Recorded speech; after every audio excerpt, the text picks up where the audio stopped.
Hi, before I get started with today's presentation, I want to start with some shameless self-promotion. On October 8th, 2023, there's going to be a veteran benefit out at the Keystone Fish and Game Association in Shamokin, PA. And I will be there doing kind of a meet and greet, public appearance, if you will. And I'll be there pretty much talking about guns, and I'll have a display set up with a table and the whole 9 yards. But the main thing about the benefit is there'll be trap shooting, there'll be a youth shooting tournament, as well as there'll be other things such as a Chinese auction, and all proceeds of the benefit goes towards the Northumberland County Veterans Association. So if you're local in the area, please check it out. It starts at 9 a.m. Once again, that is on October 8th, 2023. But anyway, folks, hopefully you all enjoyed this video, and let's get to the presentation.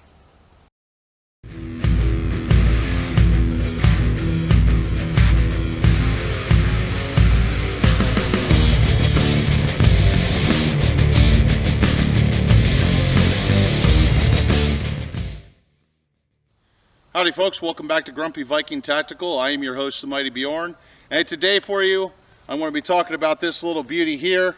This is a Mossberg 500. Now I do have this set up currently for hunting. This is actually the 24-inch hunting barrel.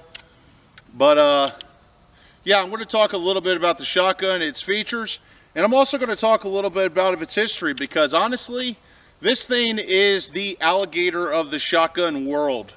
Being introduced back in 1961, and it really hasn't evolved over the years, because it is the quintessential sportsman's shotgun. But I'll go over that here in a little bit. Instead of going over information right now, I'm going to do my favorite part out here at the range, and that's a little bit of shooting.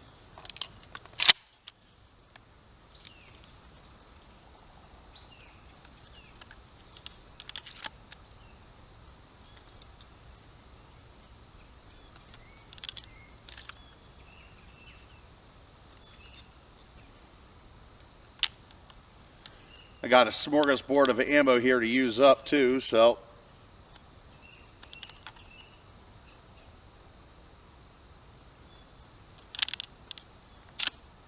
there we go. Let's shoot a couple shots off.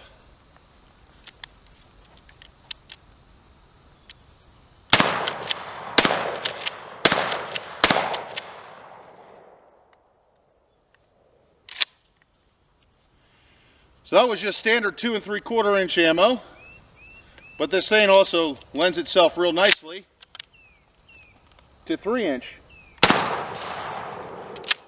as you can see. All right, let's take the camera off to the side. I will discuss some of the features of the Mossberg 500, as well as some of the really awesome history about this shotgun. All right, folks, now I'm going to talk a little bit about the history and some of the features of the Mossberg 500 here. And I want to start off with the fact that this shotgun was designed by, well, it's made by Mossberg and Sons. This was designed in 1961, so it's actually a quite old design now at this point. However, that being said, it still lends itself pretty good for use. And I would argue for both law enforcement and civilian, maybe not so much military, even though it does see military use. And I'll get into that with the history here. I think that's actually where I'm going to start over discussing the features. And the main thing to understand is before 1970, the military was just kind of using any old shotgun they could get their hands on for a reasonable price. And the Mossberg 500 would be one of those said shotguns. Of course, the Remington 870, the Winchester 12 and 1300s, and the list just goes on and on and on ad nauseum of how many different types of shotguns the military was using.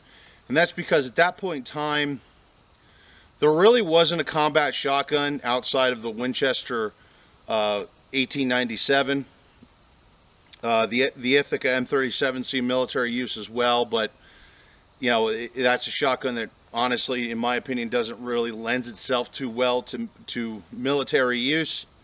And that being said, I don't think the Mossberg 500 does either. Although, yeah, I mean, it's good enough for duty, but I would say more light duty in less rugged conditions than, say, the jungles of Vietnam. Now, with that being said, the Mossberg 500 would, as well as other shotguns, would take part in the mil-spec 3443E program. And essentially, the Mossberg, of all the shotguns, the Mossberg performed the best. However, the Mossberg also failed as well. And that's because the military was getting a better idea of what it needed, how rugged of a shotgun it needed, the different, ammo types. It needed to lend itself to different ammo types. And that being said, a lot of shotguns at the time did not have extended tube magazines. As you can see, this one does not. This is only a 6-shot tube when I load it with 2 3/4 inch. I think I can only get 5 in with if I load 3-inch. And that's with the plug removed. I actually have the plug removed on this shotgun. I was doing some coyote hunting recently, which is why I also have the extended hunting barrel on there instead of a riot barrel. So what they would decide is, one thing is the plastic trigger guard that is here, even though it's actually pretty rugged, believe it or not, or at least for being polymer, it's pretty rugged, that this had to go. They wanted it to go to metal, so that way it was more durable. They wanted an extended magazine so they could fit 8 shots into the shotgun, but they also wanted a slightly shorter barrel, which I think, if I remember correctly, it's a 20-inch barrel on the Mossberg 590. They wanted a heat shield, they wanted a bayonet lug, and they also wanted ghost range sights. And that's the beginning of the Mossberg 590 and 590A1 series of shotguns. And that would be actually officially adopted in 1987. And that shotgun evolved from the Mossberg 500. Now, with that being said, this shotgun actually still does see some police use. It's not as popular as it used to be because semi-automatic shotguns are getting more and more popular. Part of me wants to say I don't know why, and a part of it, or a part of me wants to say I don't understand why, but a part of me gets it too. The one thing I have to argue with pump action shotguns is they're just more reliable shotguns, and this one is actually extremely reliable.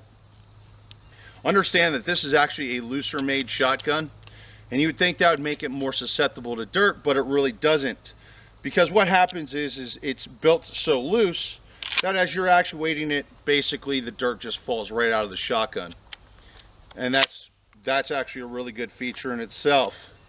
The next feature I like about the Mossberg 500 is that it is an ambidextrous shotgun. Unlike the Remington 870, the 870 doesn't lend itself so well to left-handed shooters. However, this one does. I want to argue that actually made this shotgun a little bit ahead of its time. Shotguns leaned more towards right-handed shooters, where this one leans itself pretty good to a left-handed shooter. Let me show you why. We'll start off with the safety switch, which is right here on the back of the tang. And you can easily actuate that with your thumb on either hand when you're holding the shotgun. The next thing is the slide release. Understand that when shotguns are pumped, they are locked. But by pressing that button, I can open the slide. And the nice thing is it lends itself really nice to both my left and right hand. Actually, I think it lends itself a little bit easier to the left hand, because all I got to do is slide my hand up a little bit and I can press that actuator button, that locking button. And realistically, this shotgun's been absolutely reliable. I've done some tournament shooting with this shotgun and competition shooting, and it just always runs. The shotgun's never failed. And I see people saying about, oh, this is the best shotgun in the world, and that's the best shotgun in the world, and they're talking about some semi-automatic. I don't know. I mean, there's some pretty damn reliable semi-auto shotguns, but honestly, I think a pump action shotgun is the way to go, but that's my personal opinion. Now, with that being said, the Mossberg 500, it would go on to see service during the War on Terror, as well as Desert Storm. Actually, Desert Storm is where it would first see service in a combat environment, and it performed very spectacularly. At least that's for the 590. Now, for the 500 itself, it does see service with Poland, Japan, Afghanistan, Iraq, Haiti. Even the United States still has some Mossberg 500s in service. Although from my understanding, there's not too many, as most of the shotguns have kind of moved over to the Mossberg 590. And to me, that just shows that Mossberg made a great shotgun. Honestly, in my opinion, it's one of the best pump action shotguns in the world. Another feature I want to go over here really quick too is no loading gate. I love the fact that there's no loading gate on this one, and if I remember correctly, even on the 590 there was no loading gate. The biggest problem with loading gates is when you're loading them, if you're wearing gloves or if you're in a hurry even, the loading gate will pinch your fingers as you're trying to load shells. So while a loading gate helps protects the shotgun from dirt, yeah, the loading gate is just more of a hassle than it's worth, just in my personal opinion. And yeah, you know what? For a $500 shotgun, this thing is just great. I mean, these things go for, like the Mossberg retro grades, I think are MSRP 500, a little over 500. And these shotguns are just all over the place, man. This thing has been featured multiple times in magazines about being one of the best sportsman's shotguns in the world, and I can see why. You know, it lends itself really well to what it does, and basically that's be a shotgun. But anyway, folks, I'm going to wrap up today's video at that. Hopefully you all enjoyed learning about the Mossberg 500, some of its features, and you may even consider getting one yourself. Now, that being said, there's one other thing I forgot. There's actually a clone of the Mossberg 500, and it's actually made by Mossberg, which is the Maverick 88. Now, originally the Maverick 88 was not part of Mossberg, but it is, over the years, Mossberg has acquired the Maverick 88 for their production, and essentially it's just a cheaper Mossberg 500, which just kind of goes to show how good the Mossberg 500 really is. Anyway, I'm going to wrap it up at that. Have yourselves a wonderful day.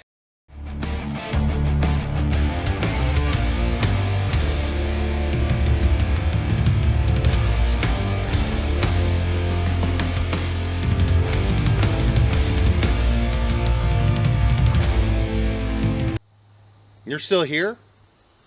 Well, since you're here, you might as well take time to check out my Patreon. Also, you might as well subscribe to the YouTube channel, like the video if you enjoyed it, things of that nature. Also, really quickly, I want to say thank you to the Patreon supporters, as they help with the budget, and essentially they help with equipment, ammunition, things of that nature. And it gives the channel a bit of a budget because, well, the YouTube algorithm doesn't like me all that much because I do gun stuff. Yeah, I like shooting.